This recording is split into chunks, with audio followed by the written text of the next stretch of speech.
all your money, and you still can't take off. Today, you learned what real power means. I replaced the billionaire's private jet fuel with water, and he couldn't leave the runway. You people are nothing but expendable servants who should be grateful I even allow you to breathe the same air as me. The voice of Damien Cross echoed across the pristine tarmac of the private aviation terminal, his words dripping with such venomous contempt that even the seasoned ground crew members who had heard everything over their decades of service felt their stomachs turn. The tech billionaire stood beside his gleaming Gulfstream G650, a $70 million symbol of excess that he used primarily to fly between his various mansions for weekend parties, pointing an accusatory finger at Miguel Santos, the head of aircraft maintenance, whose only crime had been suggesting they delay takeoff for a routine safety inspection. Miguel, a 43-year-old former Air Force mechanic who had maintained aircraft for over 20 years without a single incident, stood perfectly still as the tirade continued, his weathered hands clasped behind his back in a posture that spoke of military discipline and professional restraint. He had raised 3 children on his maintenance salary, put his eldest daughter through engineering school, and earned the respect of every pilot who had ever trusted their life to his meticulous work. But to Damien Cross, he was nothing more than an inconvenient obstacle between the billionaire and his immediate gratification. Do you have any idea who I am?" Damien continued, his face flushed with rage as he stepped closer to Miguel, close enough that the maintenance chief could smell the expensive whiskey on his breath, despite it being only 11 in the morning. "I am Damien Cross, founder and CEO of Cross Technologies, worth $14.7 billion according to Forbes. And I will not be lectured about safety protocols by some grease monkey who probably never finished high school. When I say I want to leave, you fuel my jet and get out of my way, period." The other members of the ground crew exchanged uncomfortable glances, their own professional pride stinging as they watched their supervisor being humiliated by someone who clearly had never turned a wrench, never crawled through a fuel tank to inspect for corrosion, never spent 16-hour shifts ensuring that multi-million-dollar aircraft remained airworthy. Sarah Kim, the fuel systems specialist who had been watching the confrontation unfold from beside the fuel truck, felt her jaw clench as Damien's insults grew more personal and vicious. "The fact that you even dare to question my decisions shows exactly why people like you will never amount to anything more than manual laborers." Damien spat, his voice carrying across the tarmac loud enough for passengers boarding a commercial flight 3 gates away to hear every cruel word. "Indeed, you lack the intelligence, the vision, the breeding necessary to understand how successful people operate. I didn't build a $14 billion empire by listening to the opinions of people who change oil for a living." Miguel's jaw tightened almost imperceptibly, but his voice remained steady and professional when he responded. "Mr. Cross, the pre-flight inspection protocol is a Federal Aviation Administration requirement, not my personal preference. We have a responsibility to ensure that every aircraft leaving this facility meets the highest safety standards, regardless of who owns it or how much money they have." "Responsibility," Damien laughed, a harsh sound that made several nearby ground crew members wince. "Your only responsibility is to do what I tell you to do when I tell you to do it. I own this aircraft. I pay for the fuel. I pay the fees that keep this pathetic excuse for an aviation facility operational, and that means I make the decisions about when and how my property gets used. You are a servant, nothing more, and servants don't make policy for their betters." Sarah Kim felt something cold and determined settle in her chest as she listened to the billionaire's casual dehumanization of people who worked harder in a single day than he probably worked in a month. She had been fueling aircraft for 7 years, had earned her aviation fuel system certification through night classes while working full-time, and had never once compromised on safety protocols regardless of pressure from impatient passengers. But more than her professional pride was at stake here. This was about basic human dignity and the right of working people to be treated with respect rather than contempt. Furthermore, Damien continued, now clearly enjoying the audience his tantrum had attracted, I want everyone here to understand something very clearly. People like me create the jobs that people like you depend on for survival. Without entrepreneurs and innovators like me, you would all be unemployed and living on government assistance. You should be thanking me for the privilege of serving someone who actually contributes something meaningful to society, not creating bureaucratic obstacles that waste my valuable time. The irony of his statement was not lost on anyone present who understood that Cross Technologies had built its fortune primarily through government contracts and tax subsidies. That Damien himself had inherited his initial startup capital from a trust fund established by his great-grandfather's steel fortune, and that his company's primary innovation seemed to be finding new ways to extract wealth from the economy without creating anything of lasting value. But Miguel Santos, bound by professionalism and the knowledge that his job and the jobs of his crew depended on maintaining relationships with wealthy clients, simply nodded and began walking toward the aircraft to conduct the inspection that Damien was so determined to avoid. "Where do you think you're going?" Damien shouted, grabbing Miguel's arm with enough force to leave marks. "I didn't give you permission to touch my aircraft. In fact, I'm changing my mind about this entire arrangement. I want you personally banned from servicing any of my flights going forward. You're clearly incompetent and insubordinate, and I won't have people like you contaminating the professional environment I expect when I travel." Sarah watched Miguel's shoulders sag slightly, knowing that losing the Cross Technologies account would mean reduced hours for the entire maintenance crew, potentially layoffs. Certainly financial hardship for families who were already struggling to make ends meet on aviation industry wages. The maintenance chief had 2 kids still in high school, a mortgage on a modest house in a working-class neighborhood, and medical bills from his wife's recent cancer treatment that insurance hadn't fully covered. Damien Cross probably spent more on a single bottle of wine than Miguel made in a week, but he was wielding his economic power like a weapon to destroy a good man's livelihood over a safety protocol that existed to protect everyone. "Mr. Cross," Miguel said quietly, his professional mask slipping just enough to reveal the exhaustion underneath. "I've been maintaining aircraft for 22 years. I served 8 years in the Air Force working on fighter jets worth more than most people will see in a lifetime. I've never had an incident, never had a safety violation, never compromised on the protocols that keep people alive at 30,000 feet. All I'm asking for is 30 minutes to complete the standard inspection that every responsible pilot would want before trusting their life to this aircraft."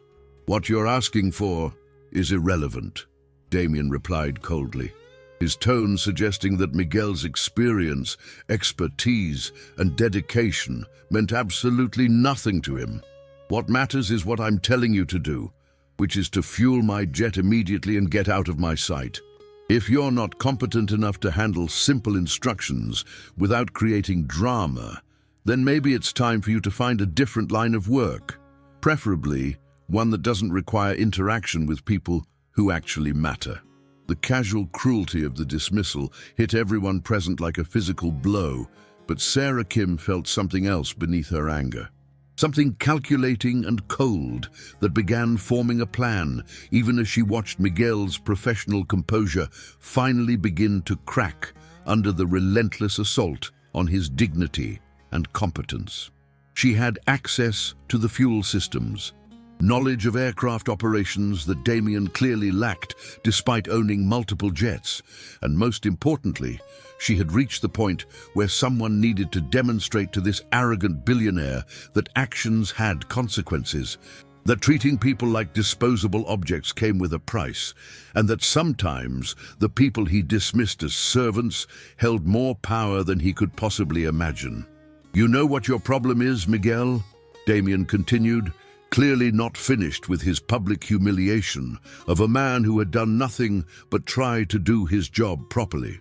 You and people like you have been told you're important, that your opinions matter, that society owes you something for showing up and going through the motions of manual labor. But the reality is that you're easily replaceable. I could fire every single person at this facility tomorrow and have a completely new crew trained within a month, probably for less money and with better attitudes. The threat wasn't idle. Everyone present knew that Damien Cross had the political connections and financial resources to make good on his promise to destroy their workplace and their livelihoods if he felt sufficiently offended by their insistence on following safety protocols. The aviation industry was small, vindictive billionaires had long memories, and blacklists were real things that could follow a person for the rest of their career. But Sarah was done calculating the personal cost of standing up to bullies who used their wealth as a license to dehumanize anyone they considered beneath them. The fuel system inspection is part of the pre-flight safety protocol, Sarah said, stepping forward from beside the fuel truck where she'd been preparing to service the aircraft. Mr. Cross, I understand you're eager to depart, but these procedures exist for very good reasons. Aircraft fuel systems are complex, and contamination or mechanical issues can have catastrophic consequences at altitude. Damien turned his attention to her with the same venomous expression he had directed at Miguel, clearly annoyed that another servant was daring to speak without permission. And you are? Sarah Kim, certified fuel system specialist, she replied calmly, meeting his gaze directly despite the obvious danger of drawing his ire. I've been responsible for fuel quality and safety at this facility for 7 years, and I've never seen a situation where skipping safety protocols led to anything but problems. Well, Sarah Kim, certified fuel systems specialist, Damien said mockingly, let me explain something to you that you clearly don't understand. I own 17 aircraft scattered across facilities around the world. I've logged more flight hours than most commercial pilots, and I have never, not once, experienced a fuel-related incident. The idea that I need permission from some minimum wage fuel jockey to use my own property is absolutely absurd. The dismissive tone and the casual assumption that her expertise was worthless because of her hourly wage crystallized Sarah's growing determination to teach this arrogant billionaire a lesson he would never forget. She had earned her fuel system certification through night classes after working 12-hour shifts, had studied aircraft engineering because she genuinely cared about aviation safety, and had prevented more fuel-related incidents than Damien Cross could probably even imagine. But more than her professional pride was at stake here. This was about justice, about consequences, about demonstrating that wealth didn't grant someone the right to treat other human beings like garbage. The scene unfolding on the tarmac represented everything wrong with the growing divide between the ultra-wealthy and the working people, whose expertise and dedication made their luxurious lifestyles possible. On one side stood Damien Cross, draped in a custom Savile Row suit that cost more than most people's monthly rent, his Italian leather shoes polished to a mirror shine, his platinum Patek Philippe watch casually displaying wealth that could fund a family's comfortable living for years. He had never worked a day of manual labor in his life, had inherited his initial business capital, and had built his fortune primarily through financial manipulation and government connections, rather than creating anything of genuine value for society. On the other side stood the ground crew of the private aviation terminal, men and women who had dedicated their lives to mastering the complex technical skills required to keep multi-million-dollar aircraft safely airborne. Miguel Santos wore a standard-issue maintenance uniform that showed the honest stains of hydraulic fluid and engine oil, marks of someone who didn't just manage aircraft maintenance from a distance, but regularly crawled into cramped spaces to personally inspect critical systems. His hands bore the calluses and small scars that came from decades of working with precision tools and unforgiving machinery, evidence of expertise that could mean the difference between life and death for everyone who trusted their lives to the aircraft he maintained. Sarah Kim's fuel system certification represented hundreds of hours of study and practical training that most people would never even attempt. Technical knowledge that required understanding chemistry, physics, hydraulics, and electronics at a level that would challenge university graduates. But despite her expertise, despite her critical role in aviation safety, despite her years of flawless service, she earned roughly 1% of what Damien Cross claimed to make per hour, a disparity that had nothing to do with education, intelligence, work ethic, or contribution to society, and everything to do with the accident of birth and economic circumstances. The private aviation terminal itself served as a physical manifestation of the economic inequality that allowed billionaires like Damien to casually destroy people's livelihoods while complaining about minor delays in their pursuit of pleasure. The facility's VIP lounges featured marble floors, crystal chandeliers, and climate-controlled wine cellars stocked with bottles worth more than most people's annual salaries, while the employee break room had second-hand furniture, a temperamental coffee machine, and motivational posters about teamwork and safety that seemed increasingly hollow in the face of clients who treated the staff like disposable objects. Damien's Gulfstream G650 represented the ultimate symbol of excess, a $70 million aircraft that he used primarily for weekend trips to various vacation homes, business meetings that could easily be conducted via video conference, and social events that served no purpose beyond displaying his wealth to other billionaires. The jet consumed more fuel in a single trip than most families used to heat their homes for an entire year, generated more carbon emissions than dozens of regular people produced in 12 months, and required the expertise of highly trained professionals like Miguel and Sarah to operate safely. Yet Damien felt entitled to treat those professionals with open contempt. The contrast extended beyond just wealth to fundamental worldviews about human worth and social responsibility. Miguel Santos had spent his career focused on excellence, precision, and the safety of others, taking genuine pride in work that protected people he would never meet from dangers they would never know they had avoided. His daughter's engineering degree, earned with the help of his modest income and enormous sacrifice, represented the hope that the next generation might have opportunities for advancement beyond what he had been able to achieve. His approach to life was built on service, competence, and the belief that everyone deserved to be treated with basic dignity regardless of their economic status. Damien Cross, by contrast, had built his identity around domination, accumulation, and the conviction that wealth granted him inherent superiority over people who worked for wages rather than extracting profits from the labor of others. His contempt for working people wasn't just personal prejudice. It was a worldview that required the dehumanization of anyone whose existence reminded him that his fortune was built on the efforts of people he preferred to treat as invisible. His casual threats to destroy Miguel's career weren't aberrations. They were logical extensions of a belief system that viewed other human beings as expendable resources to be consumed in pursuit of his comfort and ego gratification. Sarah watched the confrontation continue and realized that this moment represented something larger than just one arrogant billionaire having a tantrum about safety protocols. This was about whether technical expertise would be respected or dismissed, whether working people had any right to dignity in their interactions with the wealthy, whether safety and competence mattered more than wealth and entitlement. Every day, in workplaces across the country, similar scenes played out as billionaires and their representatives treated skilled workers like servants whose opinions were irrelevant and whose expertise was worthless. The aviation industry provided a particularly stark example of this dynamic because the stakes were so high and the expertise so critical. Aircraft don't care about the net worth of their passengers. They respond only to proper maintenance, correct procedures, and adherence to safety protocols developed through decades of experience and tragic accidents.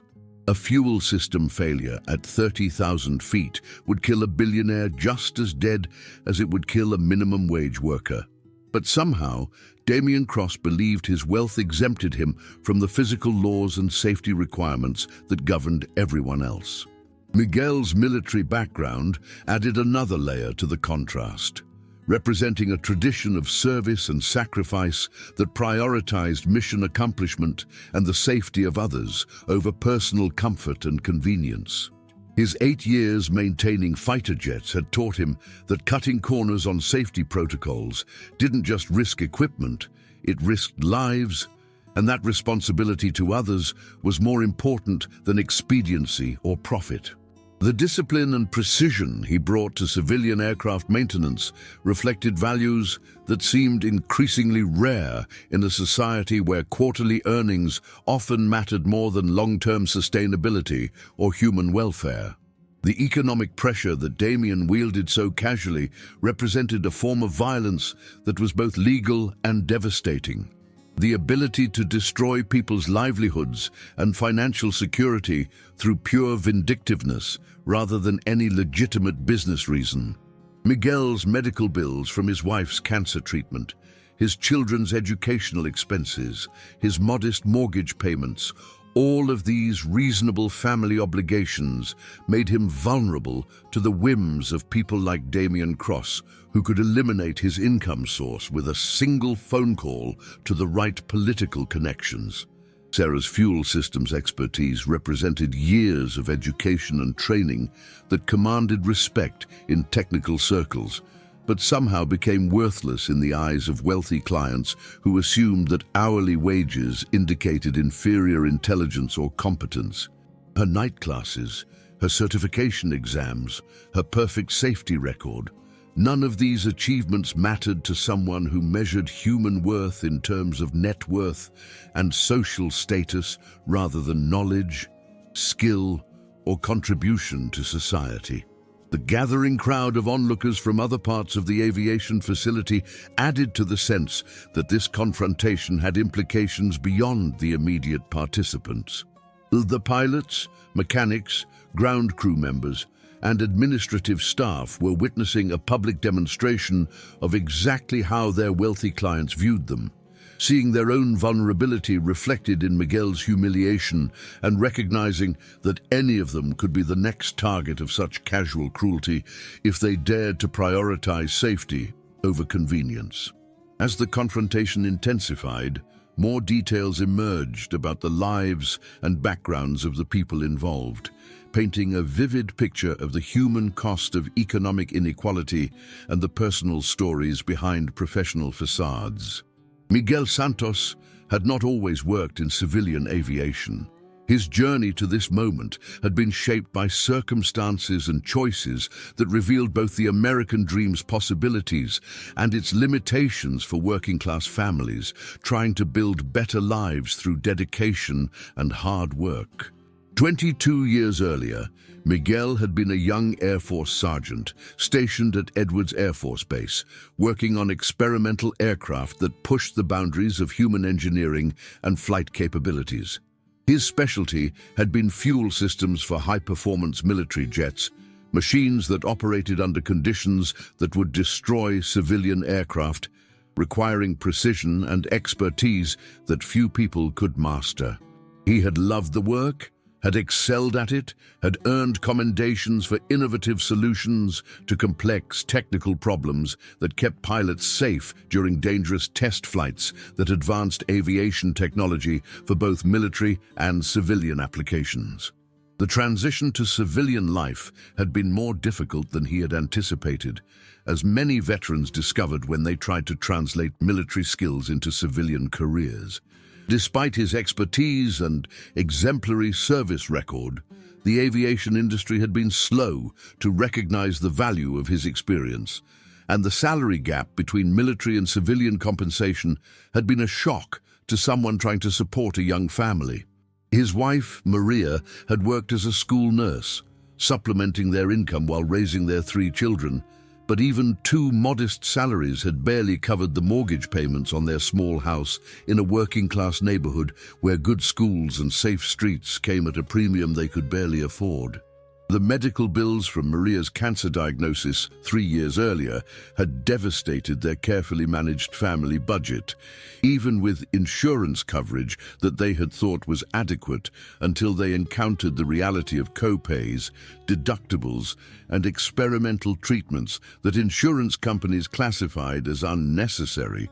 Miguel had taken a second job, working weekends at a local auto repair shop, applying his mechanical skills to civilian vehicles while maintaining his full-time position at the aviation facility, working 7 days a week for months to keep up with the mounting medical expenses while refusing to compromise on the quality of care his wife needed and deserved. Their eldest daughter, Carmen, had earned a full scholarship to study aerospace engineering at UC San Diego, an achievement that filled Miguel with pride and hope for the next generation, while also highlighting the financial sacrifices the family had made to support her education. Carmen's academic success represented validation of everything Miguel and Maria had worked toward, proof that their emphasis on education and hard work could create opportunities beyond what they had been able to achieve. But Carmen's engineering studies had also made her increasingly aware of the gender and class barriers that existed in technical fields, and she had begun questioning why people like her father earned so little respect despite their critical expertise.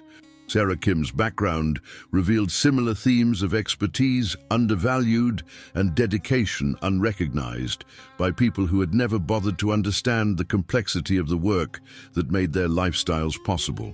She had discovered her fascination with aviation fuel systems during a high school internship at a small municipal airport, where she had been amazed by the precise chemistry and engineering required to ensure that aircraft fuel remained stable and pure under extreme conditions of temperature, pressure, and vibration that would contaminate or destroy most other substances. Her path to expertise had required night classes at the local community college, while working full-time at various jobs to support herself and help her immigrant parents who operated a small restaurant that barely broke even most months. The fuel systems certification program had been particularly challenging because it required understanding not just chemistry and physics, but also federal regulations, safety protocols, and quality control procedures that most people would find mind-numbingly complex. But Sarah had persevered because she genuinely cared about aviation safety and took pride in work that protected people's lives, even though they would never know her name or appreciate her contribution. The 7 years she had spent at the private aviation terminal had given her insights into the lives and attitudes of the ultra-wealthy that most working people never experienced directly. She had fueled jets for tech billionaires, oil executives, pharmaceutical company owners, and financial industry leaders, observing how they treated the people who made their luxurious travel possible. Some had been polite and professional, acknowledging her expertise and treating her with basic human decency, but others had displayed the same casual contempt that Damien Cross was now demonstrating, viewing her as part of the aircraft's equipment rather than as a skilled professional whose competence determined their safety. The economic pressure that wealthy clients could exert on aviation workers went far beyond individual rudeness or disrespect. It represented systemic power imbalances that allowed people like Damien Cross to shape workplace policies, safety protocols, and employment decisions based on their convenience rather than professional standards or worker welfare. Sarah had seen competent employees fired for refusing to cut corners on safety procedures, had watched experienced mechanics leave the industry rather than compromise their professional integrity, had witnessed the gradual erosion of worker protections as facilities competed for wealthy clients who expected servile compliance rather than professional expertise. Damien Cross's personal history revealed the source of his entitlement and his inability to understand why working people deserved respect for their knowledge and contributions.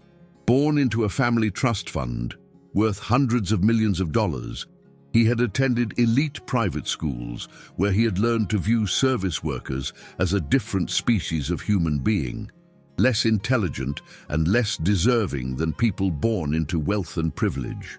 His undergraduate years at an Ivy League university had reinforced these attitudes through social networks that treated working-class people as abstract policy problems rather than individuals with dignity, aspirations, and expertise worth respecting. Cross Technologies had been founded with family money and government contracts, arranged through political connections that had nothing to do with innovation or entrepreneurship, despite Damien's public relations narrative about building his fortune through vision and hard work. The company's primary business model involved acquiring smaller tech firms that had developed useful innovations with their own research and development, then extracting maximum profit while eliminating the jobs of the people who had created the original value.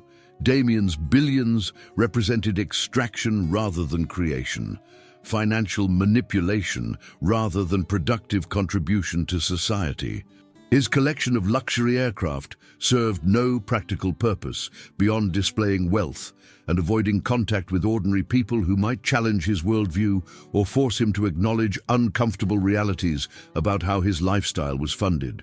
The private aviation terminal provided a bubble of privilege where he could travel without encountering airport security lines, flight delays, or the basic inconveniences that reminded most people of their shared humanity and vulnerability. His demand for immediate service without safety protocols reflected not just impatience, but a fundamental belief that rules were for other people, that his wealth exempted him from the physical laws and social obligations that governed everyone else. The broader context of American economic inequality provided the backdrop for this confrontation between people whose lives had followed radically different trajectories, despite comparable intelligence and work ethic. Miguel's military service had contributed more to national security than any of Damien's business ventures. Sarah's expertise protected more lives on a daily basis than Damien's wealth had ever saved. Yet the economic system rewarded financial extraction more generously than productive work, speculation more richly than service, inheritance more lavishly than innovation. The aviation industry itself reflected these broader inequalities, with highly skilled workers like Miguel and Sarah earning modest middle-class wages while their wealthy clients accumulated billions through financial instruments and political influence that created no new value for society. The safety protocols that Damien found so inconvenient had been developed through decades of experience, accident investigations, and technical innovations that represented the accumulated wisdom of thousands of aviation professionals who had dedicated their careers to keeping people safe in an inherently dangerous environment. Damien's fury reached new heights as he realized that his public tantrum was not producing the immediate submission he expected from people he considered his inferiors, and his language became increasingly vicious as he sought to reassert his dominance through psychological warfare designed to humiliate and demoralize anyone who dared to question his authority or prioritize safety over his convenience.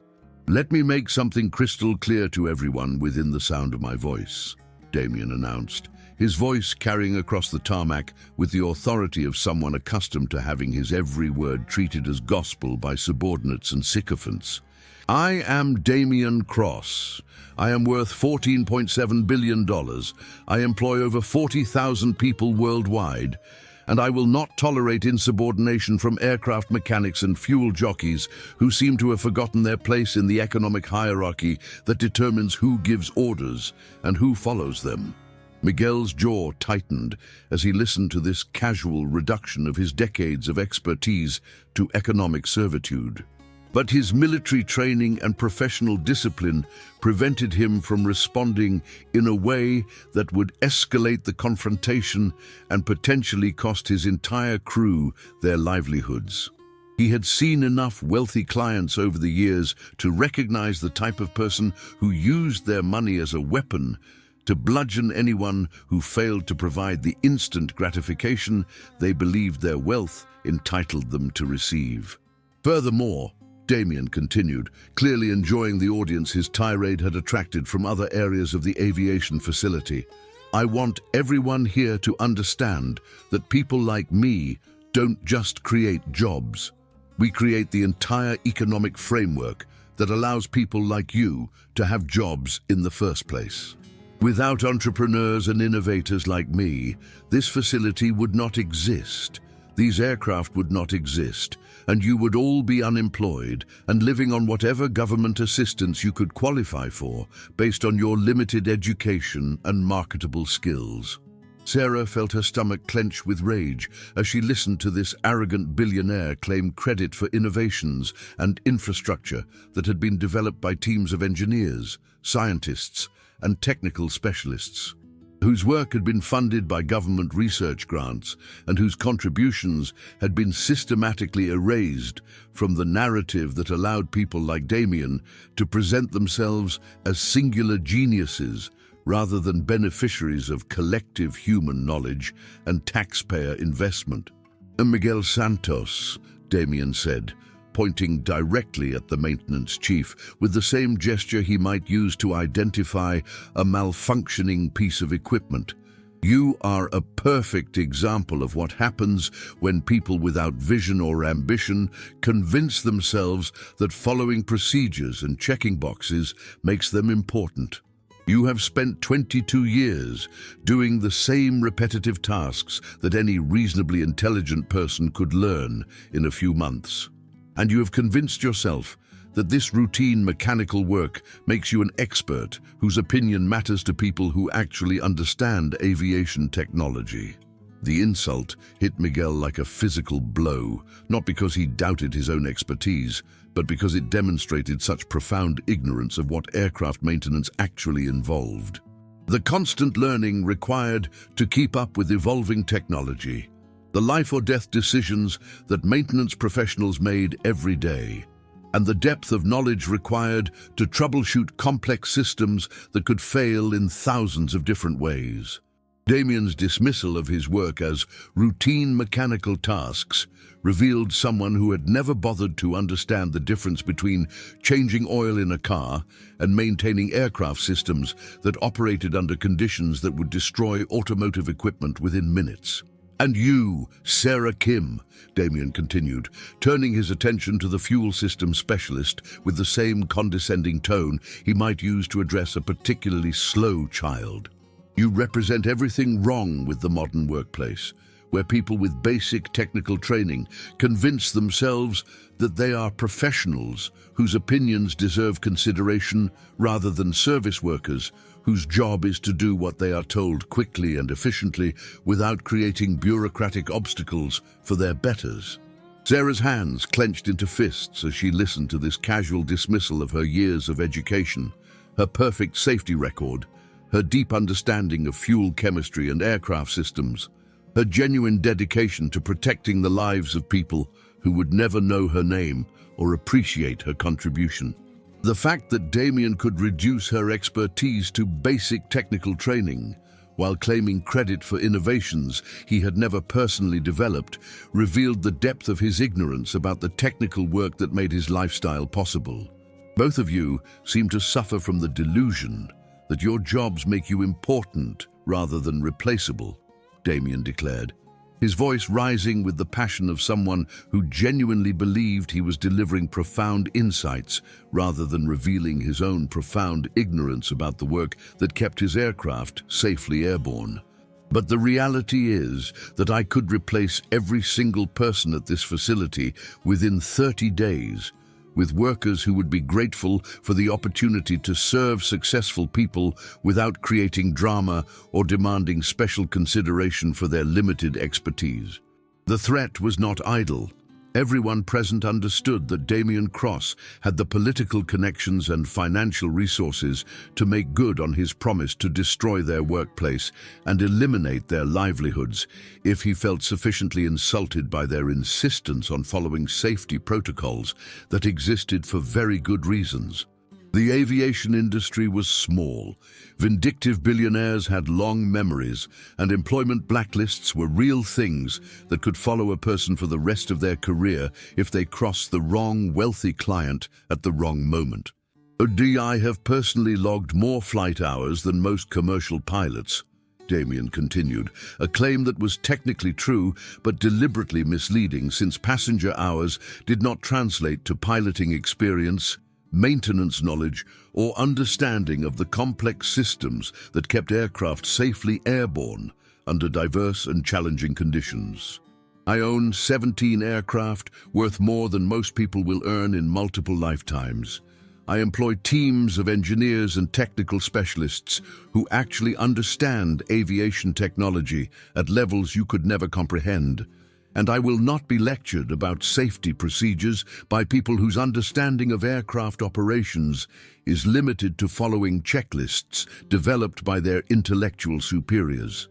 Miguel bit back the response that Damien's 17 aircraft were maintained by people exactly like him, that the billionaire's flight hours were meaningless from a technical perspective, and that his teams of engineers were probably making the same modest salaries as aviation maintenance professionals while creating the innovations that Damien claimed credit for through ownership rather than actual contribution. The military had taught Miguel when to speak and when to remain silent, and this was clearly a moment that required tactical restraint rather than righteous anger. What I see here, Damien declared, gesturing broadly to encompass the entire maintenance crew, is a perfect example of what happens when society convinces working-class people that their opinions matter, that their limited education and narrow experience gives them the right to question decisions made by people who actually understand how the world works. You have been told that your jobs make you important, but the truth is that you are easily replaceable components in a system that I control and that exists solely to serve my needs and convenience. Sarah realized that this was not just about aircraft maintenance or safety protocols. This was about fundamental questions of human dignity and whether working people had any right to respect from the wealthy clients whose comfort depended on their expertise and dedication. Damien's casual dehumanization of skilled professionals revealed a worldview that treated other human beings as expendable resources rather than individuals with knowledge, experience, and inherent worth that existed independent of their economic status or net worth. I want everyone here to remember this moment, Damien announced, his voice taking on the tone of someone delivering a sermon to people he considered spiritually inferior.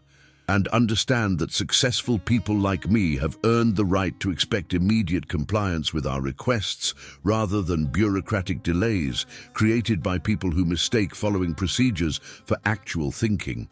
Your job is to serve. My job is to decide. And the sooner you accept that natural hierarchy, the more pleasant this interaction will become for everyone involved. The natural hierarchy comment revealed the depth of Damien's delusion about his own superiority. His genuine belief that accident of birth and inherited wealth made him inherently more intelligent, more deserving, and more valuable than people who had earned their expertise through years of study and practice. This was not just arrogance or impatience. This was a fundamental misunderstanding of how knowledge, skill, and human worth actually worked in the real world, beyond the bubble of privilege that insulated billionaires from consequences and reality. Miguel Santos, I am giving you one final opportunity to demonstrate that you understand your position in this relationship, Damien said, his voice dropping to a menacing whisper that somehow felt more threatening than his previous shouting. You will immediately authorize the fueling of my aircraft without any inspection delays. You will personally apologize for wasting my valuable time with your bureaucratic nonsense, and you will ensure that every member of your crew understands that serving my needs takes priority over following procedures that were obviously written by people who lack practical experience with actual aviation operations.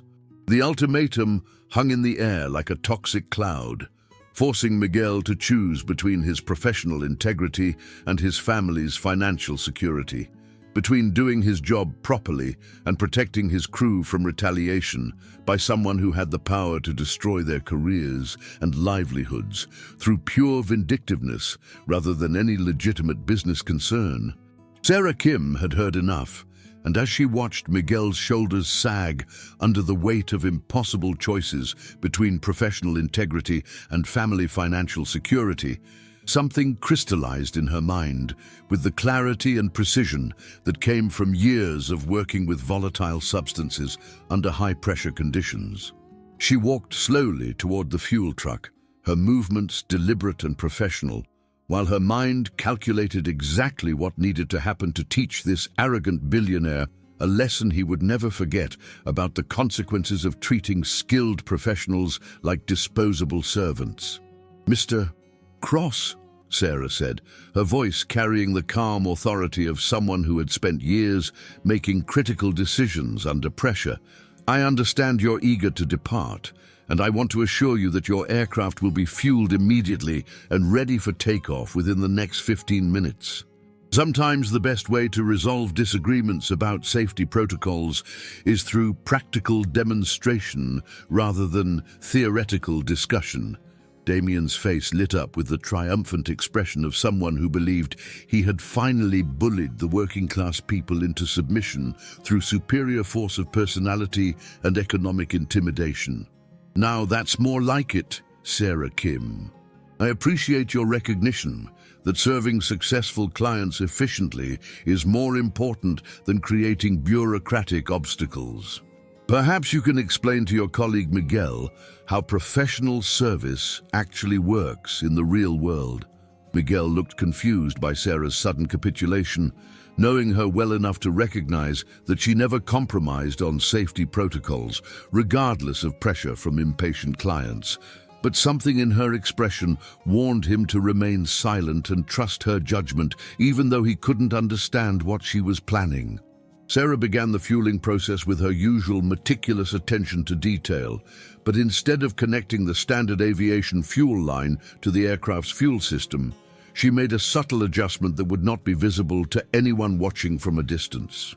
Years of working with fuel systems had taught her exactly how aircraft engines responded to different substances, and she knew that water contamination would cause immediate engine failure during the startup sequence without creating any actual danger to the aircraft or its occupants, since the failure would occur on the ground before takeoff rather than during flight. Now, your Gulfstream G650 has a fuel capacity of approximately 41,000 pounds, Sarah explained to Damien as she worked, her voice maintaining the professional tone that had become second nature after years of dealing with demanding clients. At current fuel prices, you're looking at roughly $12,000 worth of jet fuel for a full tank, though I suspect someone with your resources doesn't worry much about fuel costs. "You're absolutely right, Sarah," Damien replied with the condescending satisfaction of someone who believed his wealth made him inherently superior to people who had to consider the cost of basic necessities. $12,000 is pocket change to someone like me, barely worth tracking as a business expense. It's probably more than Miguel makes in a month, but for me, it's just the cost of convenience and efficiency. What Damien didn't realize was that Sarah was methodically replacing portions of his expensive aviation fuel with ordinary water, a substitution that would become apparent the moment his pilots attempted to start the aircraft's engines, but would not be discovered until after he had spent considerable time trying to understand why his $70 million jet was refusing to leave the ground. The beauty of her plan was its simplicity. Water contamination was a known issue in aviation fuel systems.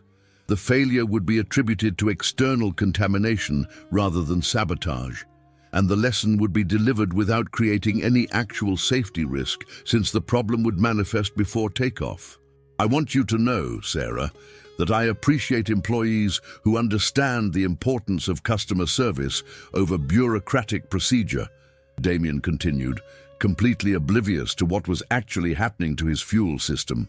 When I return to my office, I'm going to make sure that your superiors understand that you know how to prioritize the needs of important clients over pointless safety theater. Thank you, Mr. Cross, Sarah replied, struggling to keep the irony out of her voice as she continued her work. I always try to give clients exactly what they deserve based on how they treat the people who serve them.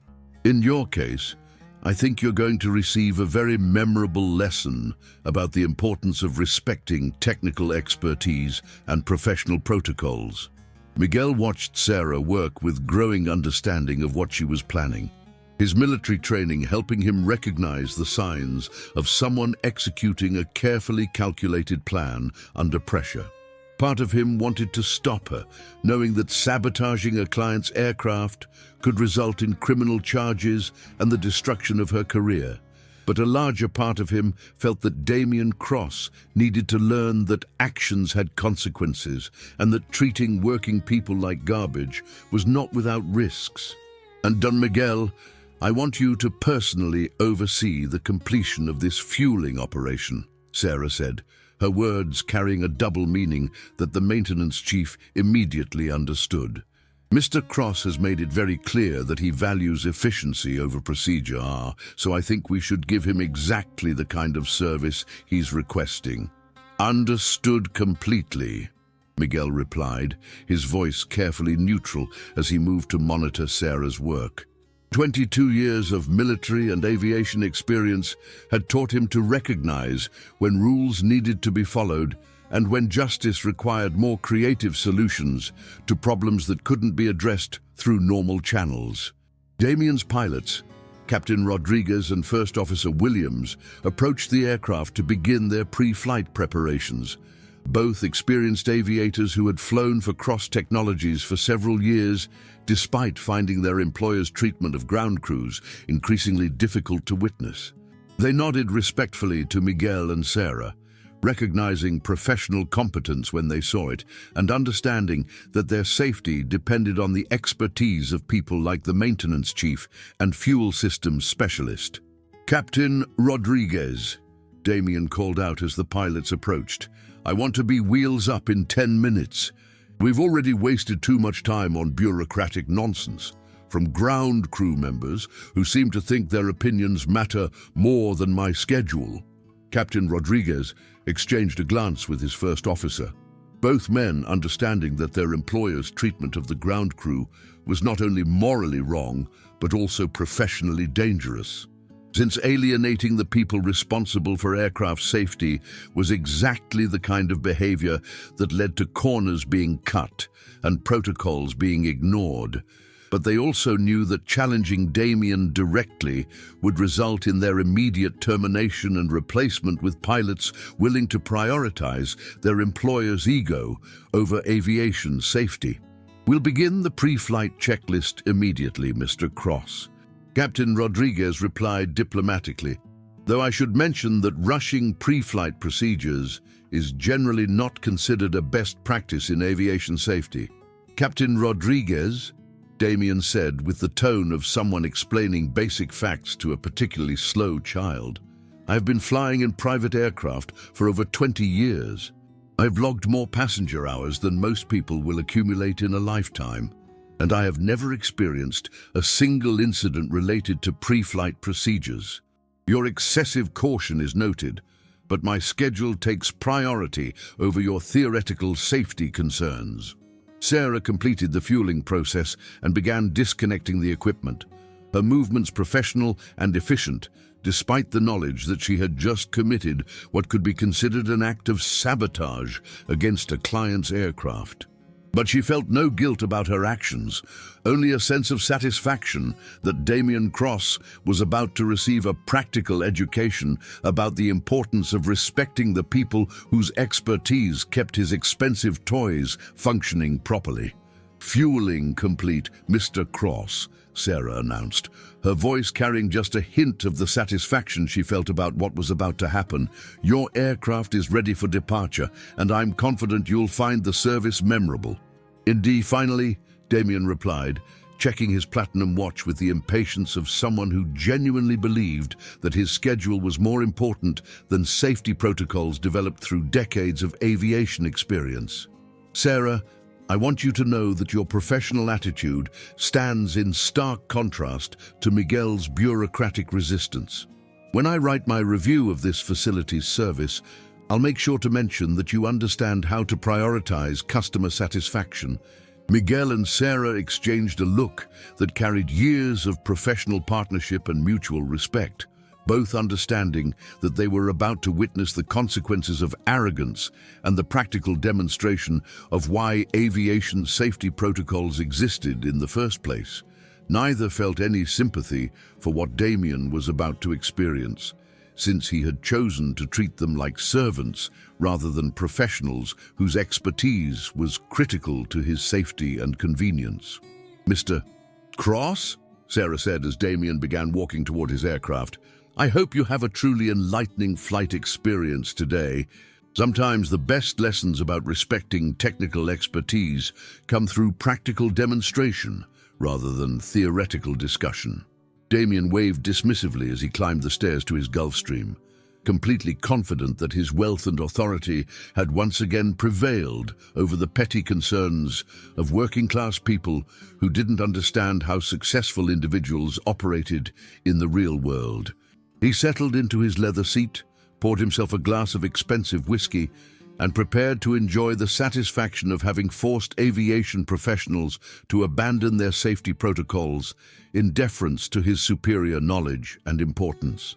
Captain Rodriguez and First Officer Williams began their engine startup sequence, following the standard procedures that they had performed thousands of times during their careers, completely unaware that their fuel system had been compromised by a specialist who had decided that their employer needed to learn a very expensive lesson about the consequences of treating skilled professionals with contempt and disrespect.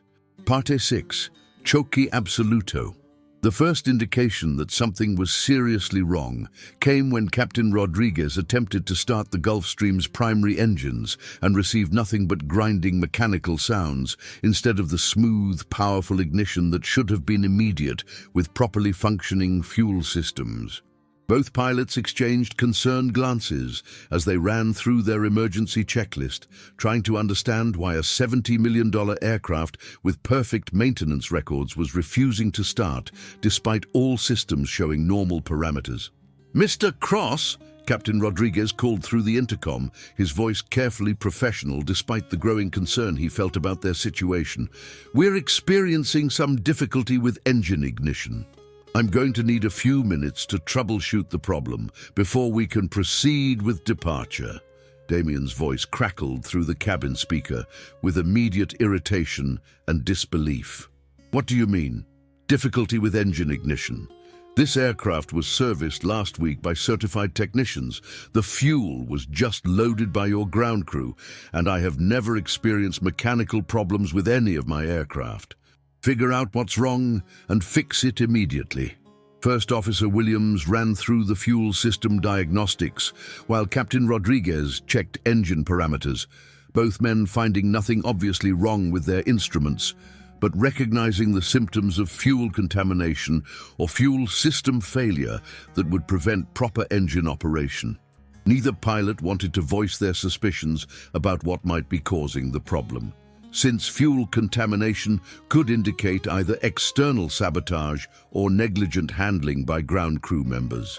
"Captain, fuel pressure readings are inconsistent with normal parameters," First Officer Williams reported quietly, his voice carrying the concern of someone who had spent enough years in aviation to recognize when something was seriously wrong with critical aircraft systems. The flow rates are showing contamination indicators that suggest we may have water in the fuel system. Miguel Santos and Sarah Kim watched from beside the fuel truck as the expensive jet remained motionless on the tarmac, its engines refusing to start, despite repeated attempts by pilots who were clearly becoming increasingly frustrated with their situation.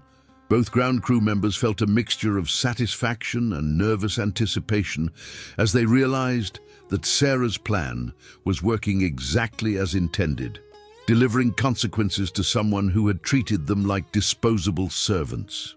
"Water in the fuel system," Captain Rodriguez repeated, his voice rising with the disbelief of someone who had never encountered such a basic contamination issue at a professional aviation facility. "How is that possible? Our fuel systems are monitored constantly, our suppliers are certified, and our ground crew are supposed to be trained professionals." Damien's voice exploded through the intercom with rage that had moved far beyond mere impatience into genuine fury at being thwarted by what he assumed was incompetence rather than intentional sabotage. "Water in the fuel system. Are you telling me that these minimum-wage ground crew members can't handle the basic task of putting clean fuel into my aircraft? Get Miguel Santos over here immediately so I can explain to him personally what this kind of negligence is going to cost him and his entire crew." Sarah felt a moment of panic as she realized that Miguel was about to be blamed for her actions. But the maintenance chief gave her a subtle nod that indicated he understood what had happened and was prepared to face whatever consequences resulted from their collective decision to teach Damien Cross a lesson about respecting working people. Miguel approached the aircraft with the slow, deliberate walk of someone who had spent decades dealing with mechanical problems and understood that rushed diagnoses often led to missed solutions and additional complications. He climbed the stairs to the cabin where Damien was pacing like a caged animal, his face flushed with rage and disbelief at finding himself trapped on the ground when he expected to be 30,000 feet above the problems of ordinary people. "Miguel Santos," Damien snarled as the maintenance chief entered the cabin, "your incompetent fuel crew has contaminated my aircraft with water, rendering a $70 million jet completely inoperable because you and your people can't handle the basic responsibilities of aircraft servicing. I want an explanation, I want a solution, and I want both immediately." Miguel looked at the frustrated billionaire with the calm expression of someone who had dealt with angry officers, demanding passengers, and emergency situations that required clear thinking rather than emotional reactions. "Mr. Cross, water contamination in fuel systems can occur from several different sources. External contamination, improper storage, condensation issues, or deliberate introduction of foreign substances into fuel lines." "Deliberate introduction," Damien repeated, his voice dropping to a dangerous whisper as the implications of Miguel's words began to penetrate his rage. "Are you suggesting that someone deliberately sabotaged my aircraft? Because if that's what happened, I will have criminal charges filed against every single person who had access to my fuel system." "I'm suggesting," Miguel replied carefully, "that when people are treated with disrespect and contempt, sometimes they find ways to demonstrate the importance of their expertise and the consequences of dismissing professional competence. Fuel system contamination is a serious issue that requires time, expertise, and respect for safety protocols to resolve properly." The conversation was interrupted by Captain Rodriguez, who approached the cabin with the grim expression of someone delivering news that nobody wanted to hear. "Mr. Cross, I've completed the fuel system diagnostics, and we definitely have significant water contamination throughout the fuel lines. This aircraft is not going anywhere until the entire fuel system is drained, flushed, inspected, and refueled with clean aviation fuel." "How long will that take?"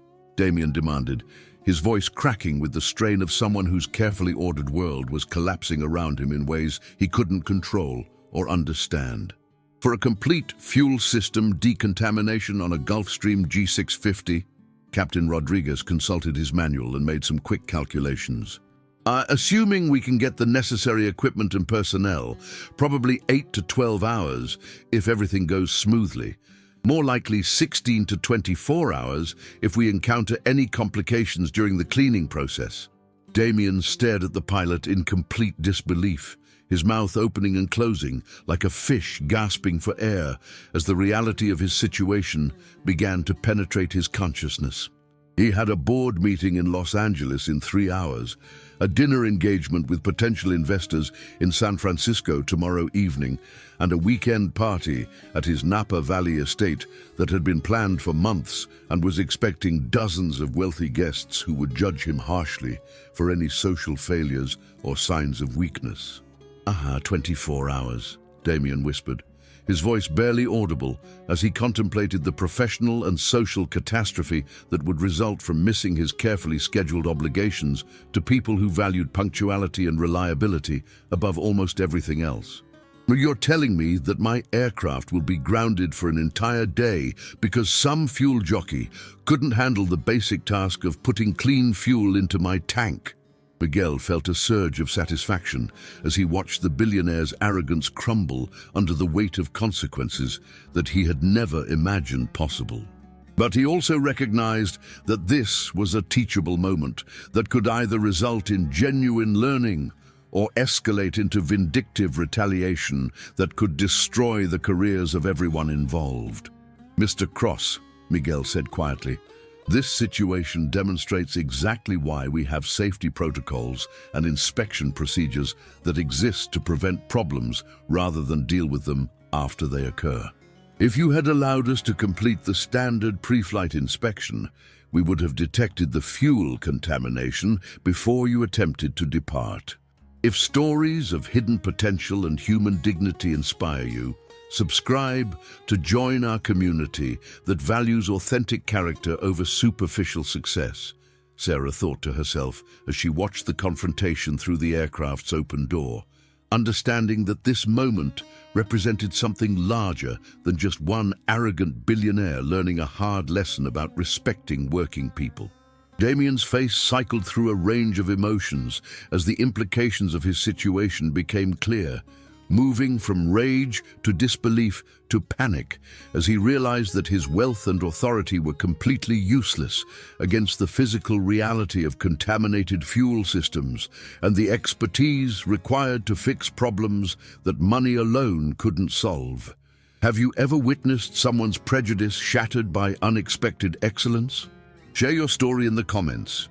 Your experience might inspire others to look beyond appearances, Sarah continued thinking, recognizing that Damien's humiliation was providing a real-time demonstration of what happened when people who had never developed practical skills encountered problems that required actual expertise rather than financial resources.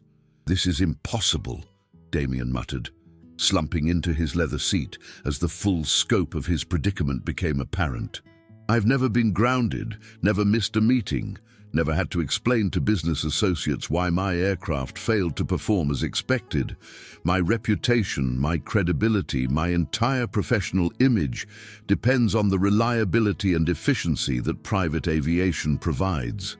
Captain Rodriguez and First Officer Williams exchanged glances that carried years of professional partnership and mutual understanding, both recognizing that their employer was experiencing a fundamental collision between his assumptions about how the world worked and the reality of complex systems that required expertise, respect, and proper procedures to function safely and reliably.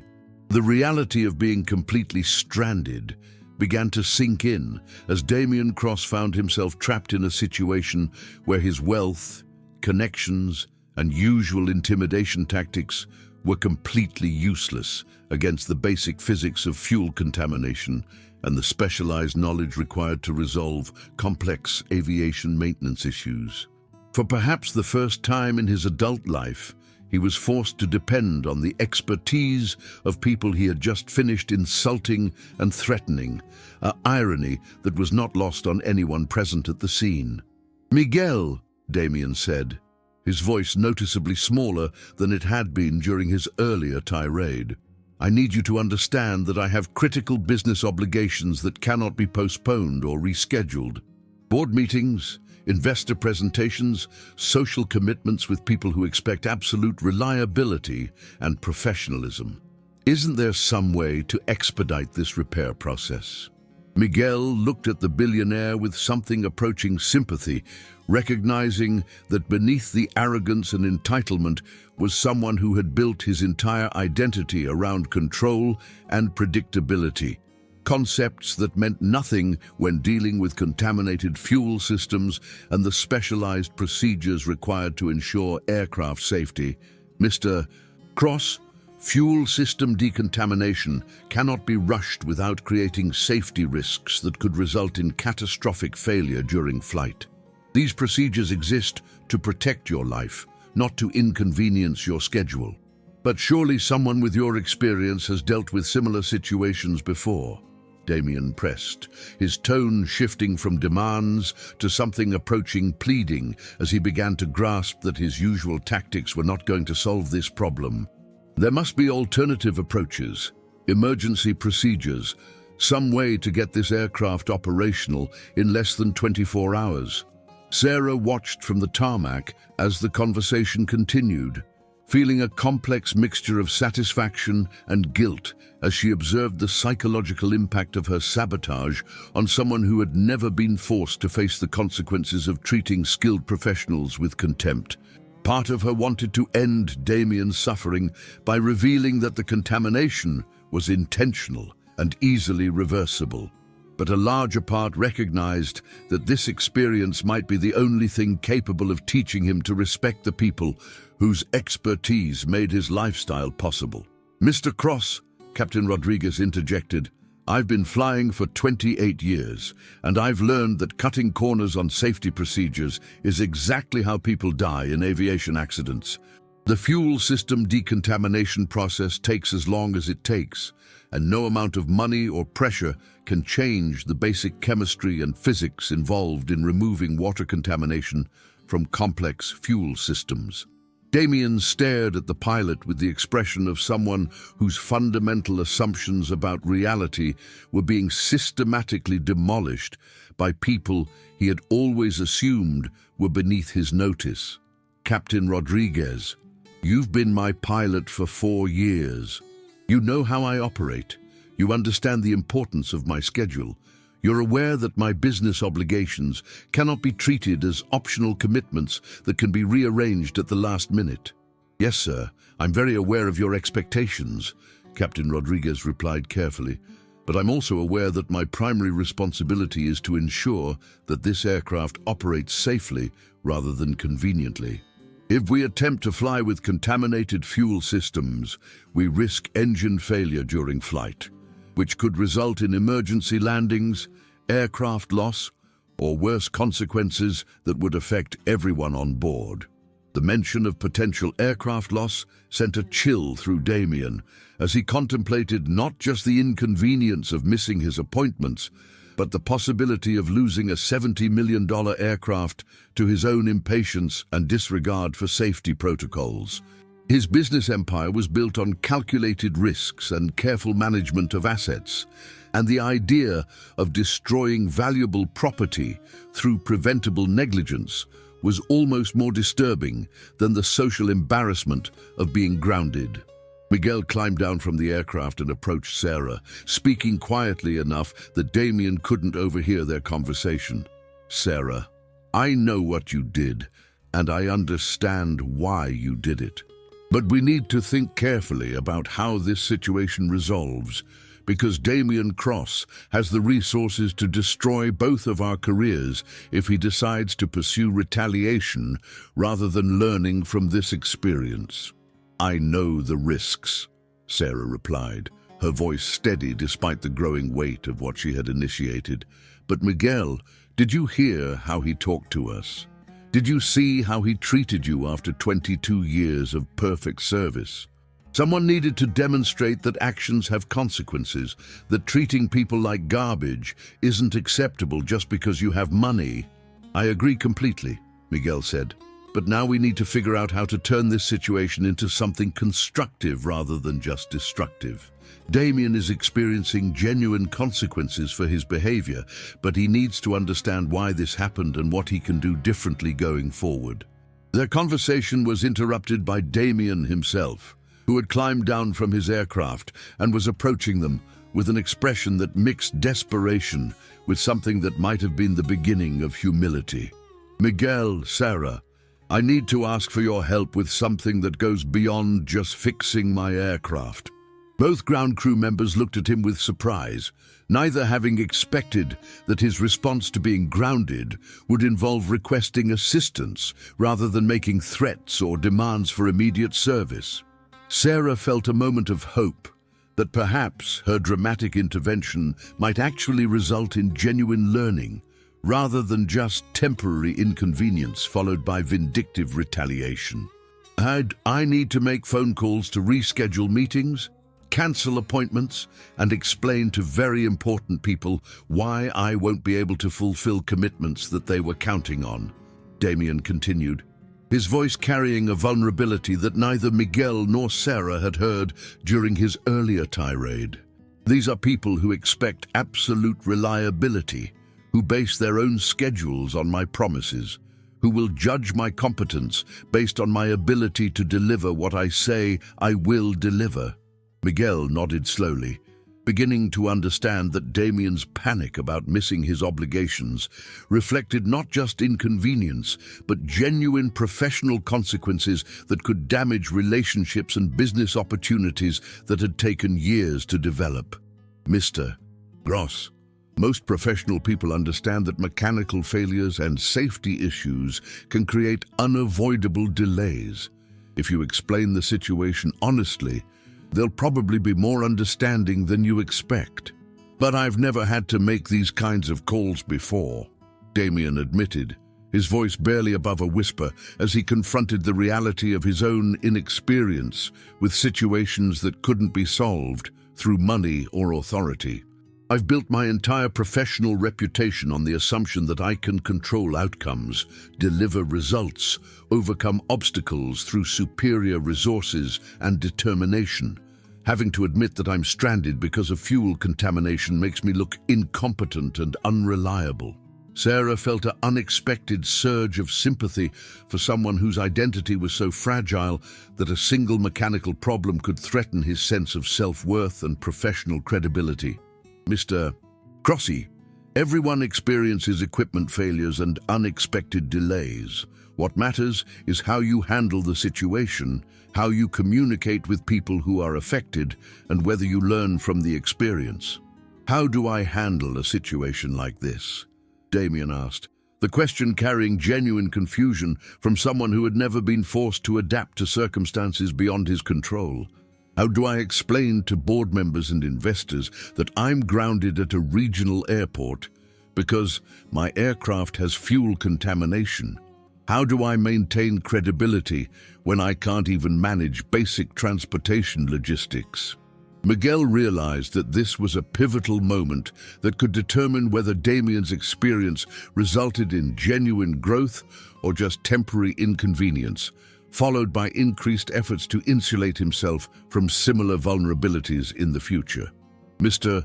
Cross, the way you handle this situation is by being honest about what happened, taking responsibility for any mistakes that contributed to the problem, and demonstrating that you value safety over convenience." "Taking responsibility," Damien repeated, his voice carrying genuine confusion about what that might mean in practical terms. "But I didn't contaminate the fuel system. I didn't create this mechanical failure. I'm not responsible for the incompetence or negligence that caused this situation." Sarah and Miguel exchanged a glance that carried the weight of their shared knowledge about what had actually caused the fuel contamination, both understanding that this was the moment when they needed to decide whether to reveal the truth about Sarah's sabotage or allow Damien to continue believing that his situation was the result of random mechanical failure rather than intentional consequences for his behavior. The conversation that followed would later be remembered by everyone present as a turning point, not just in Damien Cross's understanding of his relationship with working people, but in his fundamental comprehension of how expertise, respect, and human dignity functioned in the real world beyond the bubble of privilege that had insulated him from consequences for most of his adult life. "Mr. in Cross," Sarah said carefully, choosing her words with the precision of someone who understood that the next few minutes would determine whether this experience resulted in genuine learning or vindictive retaliation.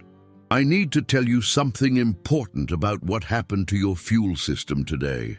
Damien looked at her with the desperate attention of someone whose carefully ordered world had been turned upside down, and who was grasping for any explanation that might help him understand how he had ended up stranded and humiliated at a regional airport when he should have been conducting business in Los Angeles. "The fuel contamination in your aircraft wasn't accidental," Sarah continued, her voice steady despite the magnitude of what she was revealing. "I deliberately introduced water into your fuel system because I wanted you to experience the consequences of treating skilled professionals with contempt and disrespect." The silence that followed her confession was so complete that the only sound on the tarmac was the distant hum of commercial aircraft engines and the whisper of wind across the concrete runway. Damien stared at Sarah with an expression that cycled through disbelief, rage, and something that might have been the beginning of understanding as the implications of her words penetrated his consciousness. You deliberately sabotaged my aircraft," Damien whispered, his voice barely audible as he struggled to process the revelation that his situation was not the result of random mechanical failure, but intentional action by someone he had dismissed as a minimum-wage fuel jockey whose opinions didn't matter. "And I demonstrated the consequences of disrespecting people whose expertise you depend on," Sarah corrected, her tone remaining professional, despite the personal risk she was taking by revealing her actions. "Mr. Cross, you spent 45 minutes insulting Miguel's competence, dismissing my knowledge and threatening to destroy our careers because we insisted on following safety protocols that exist to protect your life." Miguel stepped closer to Sarah, his presence indicating solidarity with her decision and his willingness to face whatever consequences resulted from her revelation.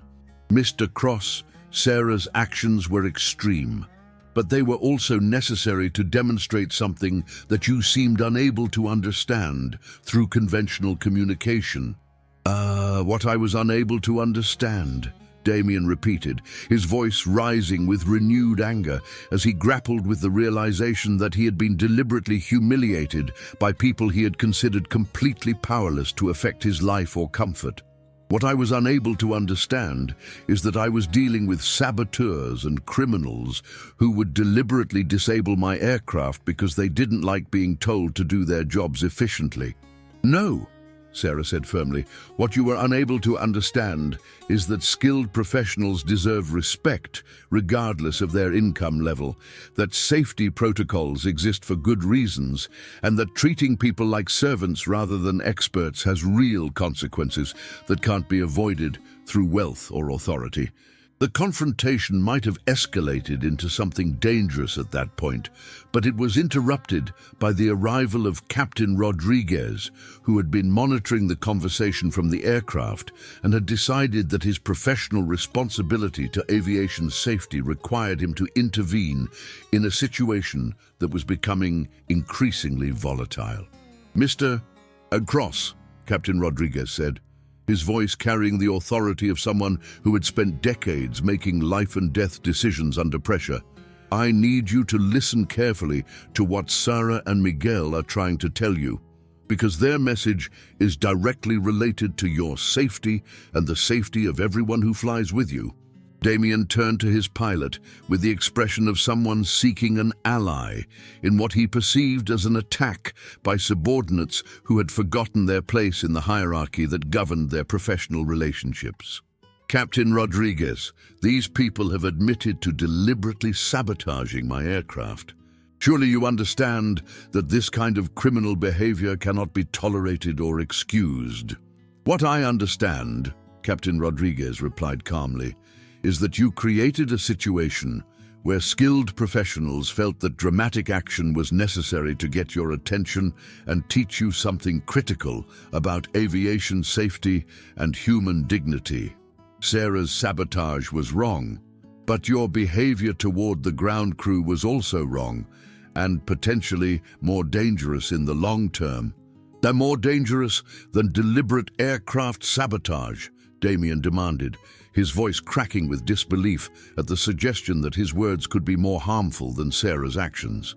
Yes, Captain Rodriguez said without hesitation, because when you treat aviation professionals with contempt and pressure them to skip safety protocols, you create an environment where corners get cut, procedures get ignored, and eventually people die in preventable accidents.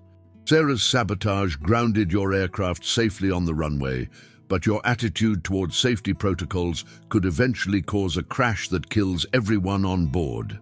The pilot's words hit Damien with the force of physical blows as he began to understand that his impatience and disregard for safety procedures represented genuine risks rather than mere inconveniences that wealthy people should be able to bypass through superior authority and economic leverage. Miguel seized the opportunity created by Captain Rodriguez's intervention to press home the larger point that Sarah's dramatic action had been intended to illustrate. Mr. Cross, in 22 years of aircraft maintenance, I've seen what happens when safety protocols get compromised because wealthy clients pressure ground crews to prioritize convenience over proper procedures. People die, aircraft get destroyed, and the blame always falls on the technical professionals who were pressured to cut corners. But I wasn't asking you to cut corners, Damien protested, his voice carrying genuine confusion about the difference between efficiency and safety compromise. I was just asking you to skip unnecessary bureaucratic delays and get my aircraft ready for departure in a reasonable time frame. The pre-flight inspection that you wanted us to skip isn't bureaucratic delay, Sarah explained patiently. It's the process that would have detected the fuel contamination before you attempted takeoff. If I had used actual contaminated fuel instead of clean water, and if you had somehow managed to get airborne before the engines failed, you could have crashed and died because you were too impatient to allow proper safety procedures. The hypothetical scenario that Sarah described sent a chill through Damien as he realized that his demands for immediate service could have created genuine life-threatening situations if the circumstances had been slightly different. His $70 million aircraft, his billion-dollar empire, his carefully cultivated image of success and competence, all of it would have been meaningless if engine failure at altitude had resulted in a crash that killed everyone on board. I never thought about it that way, Damien admitted quietly, his voice carrying the vulnerability of someone whose fundamental assumptions about reality were being systematically demolished by people whose expertise he had never bothered to respect or understand. That's exactly the problem, Miguel said gently, recognizing that Damien was finally beginning to grasp the seriousness of what Sarah had been trying to teach him. You've never had to think about the technical details that keep you safe because you've always had skilled professionals handling those details for you. But when you treat those professionals with contempt, you undermine the expertise that your safety depends on. The conversation was interrupted by Sarah's phone, which buzzed with a text message that caused her to smile for the first time since the confrontation had begun. Mr. Cross, I have some good news for you. The fuel contamination in your aircraft was clean water, which means the decontamination process will take about 2 hours rather than 24 hours. If you're willing to wait and treat the maintenance crew with respect, you can still make most of your appointments today. Damien stared at her with an expression that mixed relief with something approaching gratitude. finally beginning to understand that Sarah's sabotage had been designed to teach rather than simply to punish, to demonstrate consequences rather than to destroy his schedule permanently. If this story reminded you that true worth isn't measured by wealth or status, share it with someone who needs this message today. Sarah thought to herself as she watched Damien's worldview continue to evolve in real time, understanding that this moment represented something larger than just one billionaire learning to respect working people. 2 hours later, as Miguel and his crew completed the fuel system decontamination with meticulous attention to detail and professional pride that had been missing from their interactions with Damien earlier in the day, something fundamental had shifted in the dynamic between the billionaire and the aviation professionals whose expertise made his lifestyle possible. Damien had spent those 2 hours making phone calls to reschedule meetings, but instead of the humiliating admissions of incompetence he had feared, he found himself having conversations that were more honest and productive than many of his previous business interactions. When he explained to board members that he had been delayed by fuel system issues and safety protocols, they had responded with understanding and even appreciation for his commitment to proper procedures over convenience. "You know," Damien said to Miguel as they watched the maintenance crew complete their work with the same careful attention to detail that he had dismissed as bureaucratic delay earlier in the day, "I'm beginning to understand that what I interpreted as inefficiency was actually competence, and what I demanded as efficiency could have been dangerous incompetence." Miguel nodded, recognizing that Damien was finally grasping concepts that should have been obvious to anyone whose safety depended on technical expertise and proper procedures. "Mr. Cross, aviation professionals take pride in doing things correctly rather than quickly, because we understand that our work has life and death consequences. When you pressure us to skip procedures, you're asking us to compromise the very expertise that keeps you safe." Sarah approached them, carrying a detailed report of the fuel system inspection and decontamination process, her professional demeanor unchanged despite the dramatic events of the morning. "Mr. Cross, your aircraft is now ready for departure, and I want to assure you that every system has been thoroughly tested and verified to meet or exceed safety standards." "Sarah?" Damien said, his voice carrying a humility that would have been unimaginable 3 hours earlier. "I owe you an apology that goes far beyond just this morning's events. I treated you and Miguel with disrespect that was both unprofessional and undeserved, and I'm grateful that you found a way to teach me something important about the consequences of that behavior." "Thank you for saying that," Sarah replied. "But what matters more than apologies is whether you've learned something that will change how you interact with technical professionals going forward. The aviation industry is small, and word travels quickly about clients who respect safety protocols versus those who pressure crews to cut corners." Captain Rodriguez and First Officer Williams completed their pre-flight inspection with even more than their usual thoroughness, both pilots understanding that the morning's events had created an opportunity to demonstrate the value of proper procedures and professional competence. When they signaled that the aircraft was ready for departure, their professionalism carried a dignity that had been missing from earlier interactions. "Captain Rodriguez," Damien said as he prepared to board his aircraft, "I want you to know that I have a completely different understanding now of why you and your crew insist on thorough pre-flight procedures. What I used to see as excessive caution, I now recognize as professional competence that literally keeps me alive." "Thank you, Mr. Cross," Captain Rodriguez replied, his voice carrying the satisfaction of someone whose expertise had finally been acknowledged by a client who had previously dismissed it as unnecessary bureaucracy. Professional aviation depends on mutual respect between passengers and crew, and I believe today's experience has created a foundation for much better working relationships going forward. As Damien's Gulfstream finally departed the tarmac, 3 hours behind schedule, but with everyone on board, having learned valuable lessons about respect, safety, and the importance of technical expertise, the story of what had happened began to spread throughout the aviation community, with the speed that only comes from dramatic events that capture universal truths about workplace dynamics and human dignity.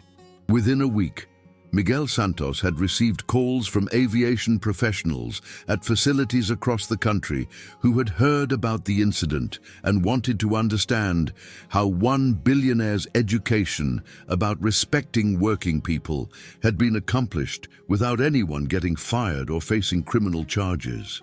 The story had become a legend in aviation circles, proof that sometimes dramatic action was necessary to teach wealthy clients that money didn't grant them exemption from safety protocols or permission to treat skilled professionals like servants. Sarah Kim found herself invited to speak at aviation safety conferences about the importance of standing up for professional standards, even when facing pressure from wealthy clients who seemed to believe that their money made them experts in fields they had never studied.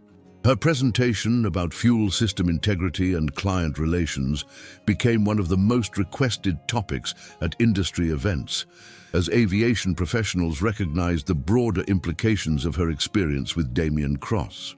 The private aviation terminal where the incident had occurred experienced an unexpected surge in business as word spread that their facility prioritized safety over client convenience and employed ground crew members who couldn't be intimidated into cutting corners by wealthy passengers who didn't understand aviation technology.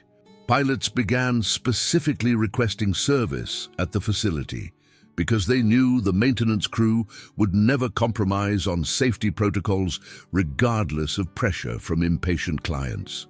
Damien Cross himself underwent a transformation that surprised everyone who knew him, including his own employees and business associates who had grown accustomed to his arrogant treatment of anyone he considered beneath his social and economic status. The shock of being grounded by people he had dismissed as insignificant had forced him to confront fundamental assumptions about expertise, respect, and the relationship between wealth and wisdom that had governed his behavior for decades. His first action upon returning to his office was to review Cross Technologies' treatment of technical employees, maintenance staff, and service providers, a process that revealed patterns of disrespect and cost-cutting that had been creating exactly the kinds of workplace pressures that led to safety compromises and employee turnover. The company's aviation department, which managed a fleet of corporate aircraft, had been experiencing higher than normal maintenance costs and scheduling problems that Damien now realized were directly related to his own demands for convenience over proper procedures. Within a month, Cross Technologies had implemented new policies requiring that all technical work be completed according to manufacturer specifications and industry standards regardless of schedule pressures or client demands. The company's aircraft maintenance costs actually decreased as proper procedures reduced the need for emergency repairs and extended equipment life, while scheduling reliability improved as realistic timeframes replaced optimistic estimates that ignored safety requirements.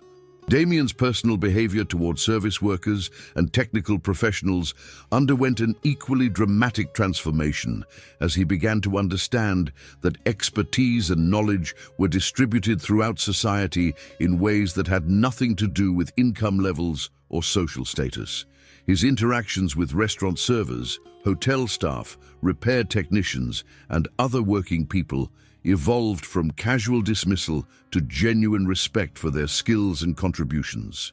The broader impact of the incident extended beyond just one billionaire's education to include systemic changes in how private aviation facilities approached client relations and safety protocols.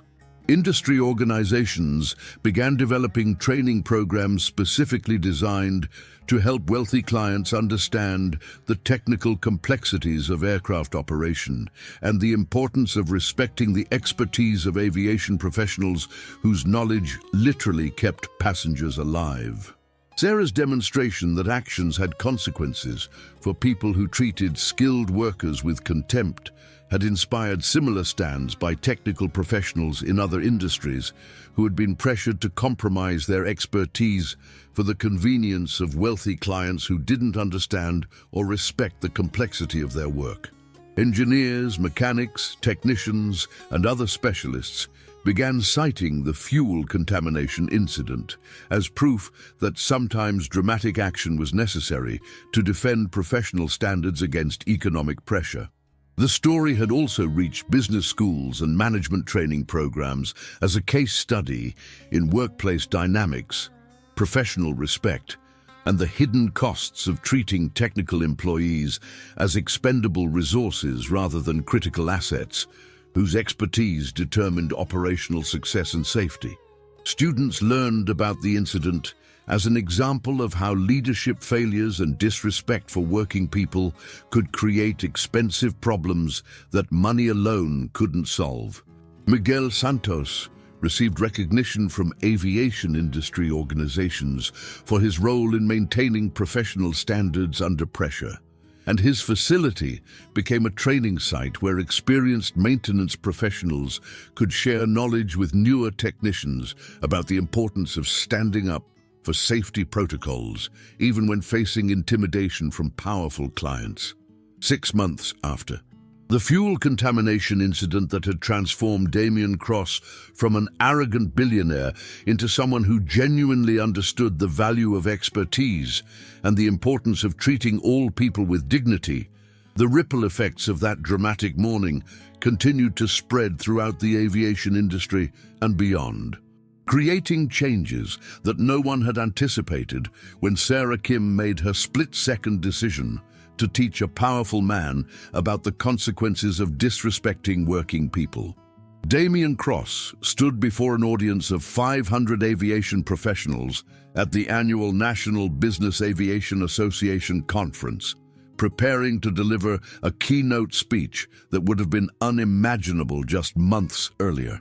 The billionaire, who had once dismissed ground crew members as minimum-wage fuel jockeys, was about to share his experience of being grounded by people whose expertise he had failed to respect, and the profound lessons he had learned about leadership, humility, and the hidden knowledge that kept complex systems functioning safely.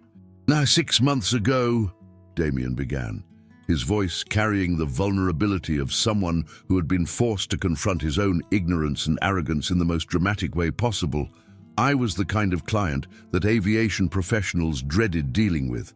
I believed that my wealth made me smarter than the technical experts whose knowledge kept my aircraft safely airborne. And I treated safety protocols as bureaucratic obstacles rather than life-saving procedures developed through decades of experience and tragedy." The audience listened with rapt attention as Damien continued his confession, many of them recognizing their own experiences with wealthy clients who demanded special treatment and exemptions from safety requirements that existed for very good reasons. His willingness to admit his mistakes and share the consequences of his behavior represented something unprecedented in an industry where wealthy clients rarely acknowledged fault or accepted responsibility for their treatment of working people. "I was grounded for 3 hours by a fuel systems specialist named Sarah Kim, who decided that the only way to teach me about respecting technical expertise was to demonstrate the consequences of dismissing the people whose competence my safety depended on," Damien explained, his voice growing stronger as he shared the details of his humiliation and education. "That experience taught me that true leadership means recognizing and respecting expertise wherever it exists, regardless of the income level or social status of the people who possess it." Miguel Santos and Sarah Kim watched from the audience as their former antagonist delivered a presentation that captured the essence of what they had been trying to communicate through years of professional service that had been undervalued and disrespected by people who confused wealth with wisdom. The transformation they were witnessing represented something larger than just one person's education about human dignity It was proof that even the most arrogant individuals could learn and grow when confronted with the real consequences of their behavior. The aviation professionals in this room possess knowledge that literally keeps people alive, Damien continued, his voice carrying a passion that surprised everyone who knew his previous attitude toward technical workers. They understand complex systems, safety protocols, and emergency procedures that most of us will never comprehend, yet they are often treated as servants rather than experts whose competence determines whether passengers reach their destinations safely. The speech continued for 45 minutes, with Damien sharing specific examples of how his company had changed its policies to better support technical employees, respect safety protocols, and create workplace environments where expertise was valued over hierarchy and proper procedures took priority over convenience and cost-cutting.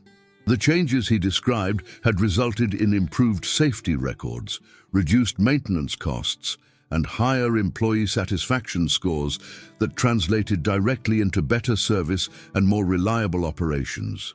If stories of hidden potential and human dignity inspire you, subscribe to join our community that values authentic character over superficial success, Damien said, adapting language that had become meaningful to him through his experience with people who had judged him based on his actions rather than his net worth. The lesson I learned from being grounded by skilled professionals is that real success comes from recognizing and supporting the expertise that makes our achievements possible. Sarah Kim had been invited to present immediately after Damien's keynote, sharing her perspective on the incident and the broader issues of workplace respect and professional dignity that had motivated her dramatic action. Her presentation focused on the technical aspects of fuel system safety and the importance of maintaining professional standards even under pressure from clients who didn't understand the complexity of aviation operations. Have you ever witnessed someone's prejudice shattered by unexpected excellence? Share your story in the comments. Your experience might inspire others to look beyond appearances, Sarah told the audience, reflecting on how her decision to contaminate Damien's fuel had forced him to confront assumptions about expertise and respect that had governed his behavior for decades. What happened that morning wasn't really about fuel contamination. It was about whether technical professionals have the right to insist on safety protocols, even when powerful clients find those procedures inconvenient. The impact of their joint presentation extended far beyond the aviation conference to influence business practices and workplace policies in industries throughout the economy.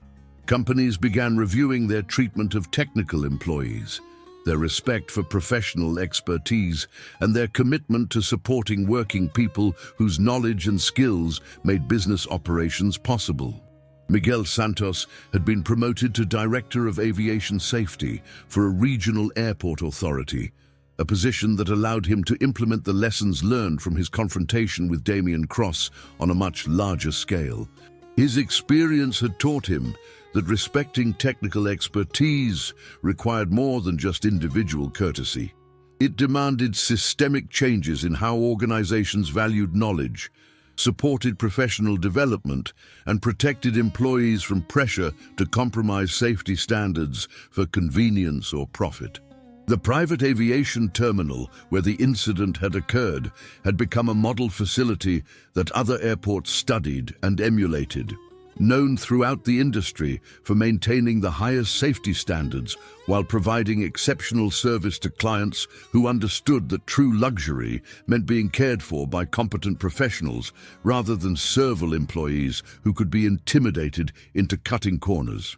Gross Technologies had become a case study in corporate transformation, demonstrating how leadership changes could create workplace cultures that valued technical expertise, supported professional development, and treated all employees with dignity, regardless of their position in organizational hierarchies. The company's improved safety record, reduced turnover, and higher employee satisfaction scores had translated into better financial performance and a reputation for operational excellence that attracted top talent and loyal clients. If this story reminded you that true worth isn't measured by wealth or status, share it with someone who needs this message today. Damien concluded his presentation using words that captured the essential lesson of his experience with people who had taught him that expertise and wisdom were distributed throughout society in ways that had nothing to do with economic status or social position. As the conference concluded and participants returned to their workplaces throughout the aviation industry, they carried with them a story that would be retold countless times as proof that skilled professionals could successfully defend their expertise and dignity even when facing pressure from the wealthiest and most powerful clients. The incident had become a legend that inspired working people to stand up for professional standards and reminded wealthy clients that respect was not optional, but essential for safe and effective operations. The fuel contamination that had grounded one billionaire for 3 hours had ultimately elevated the status and respect accorded to technical professionals throughout an entire industry, creating changes that would protect safety standards and worker dignity for years to come. Sarah Kim's split-second decision to replace aviation fuel with water had demonstrated that sometimes dramatic action was necessary to defend principles that were more important than any individual client's convenience or comfort. In the end, the story of Damien Cross's education about respecting working people had become something larger than just one incident between a billionaire and the aviation professionals who served him. It had become proof that expertise deserved respect regardless of who possessed it, that safety protocols existed for good reasons that transcended wealth and authority, and that every person who worked to keep complex systems functioning safely deserved to be treated with dignity and appreciation for their critical contributions to society. The legacy of that morning on the tarmac continued to inspire people throughout the economy who understood that their knowledge and skills mattered, that their expertise deserved respect, and that sometimes the most powerful lessons about human dignity came from the courage to stand up for professional principles, even when facing pressure from people who confused wealth with wisdom and authority with competence.